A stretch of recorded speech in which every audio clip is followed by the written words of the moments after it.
Hello and welcome everybody to another one of my videos. What I have for you today is a to me unknown lock that I got from the father of my girlfriend. He had this one just laying around. It has no markings whatsoever on the key. Also, the lock itself doesn't have anything on it except this little mark here with YI stamped into it. So I'm completely oblivious to where this lock is coming from, where it was produced. And I thought I would just pick this for you and show you what is inside of this lock. There's probably some cheap Chinese lock, but yeah, let's see. We get my vise and clamp this in. You may have noticed that I already took out the cam and the second lock in the back, so we have easier time gutting this lock later. Okay, key is working. And yeah, let's get this started. I'm using this Southord Slimline Euro pick that I fitted into a handle, and this piece of windshield wiper as a tensioner. Okay, let's see what we got. One is loose. Two gives me something. Little click there. Three. Four is loose, so it's five. One is binding. Got a fault set here now. I think the thing with this lock is actually the most difficult part about this is that the it is super scratchy inside. Like, it's really not well manufactured, and all that scraping actually makes it difficult. Like, everything seizes up because the finish on this lock is yeah, rather bad. Let me see where I'm held up. Getting some corner rotation here. That looks good.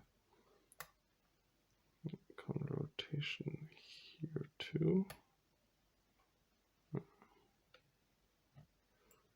Doesn't want to go yet.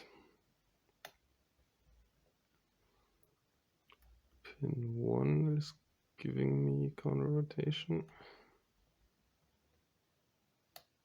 Little click there.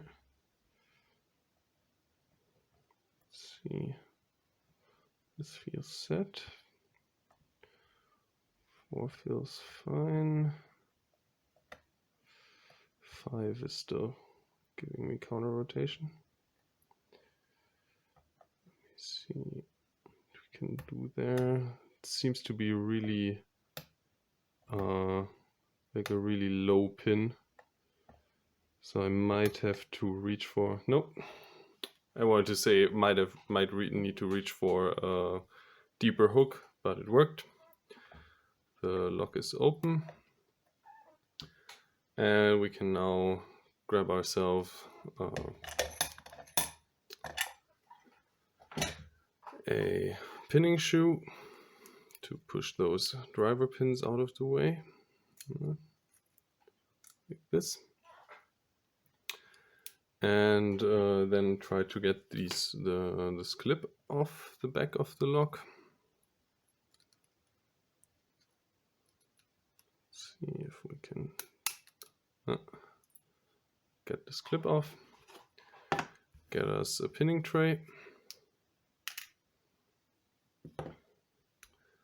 And a follower. That's why I removed the second lock that is in the back here.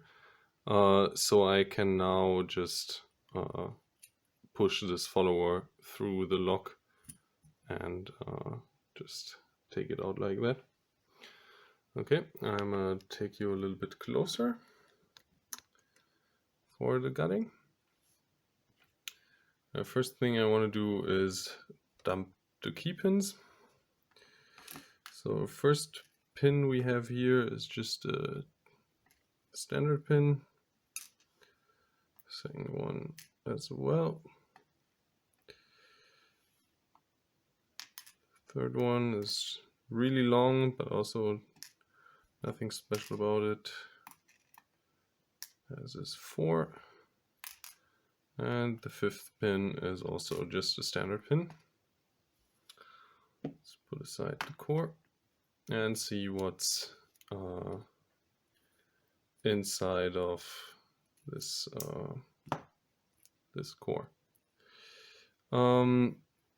Okay, for driver pins we have a spool in one and a standard pin in 2, which is actually unusual for locks I see here in Germany, because most of the time you actually have barrel pins instead of standard pins. So yeah, 3 is a spool, 4 is a spool as well, and 5 is another spool. Let's get the springs out. So we have just regular old steel springs in here, which is actually also a thing not too common in better locks, because you don't want your springs to rust if your lock is outside. But yeah, this is the insides of this lock. Well, anyways, that's it for today.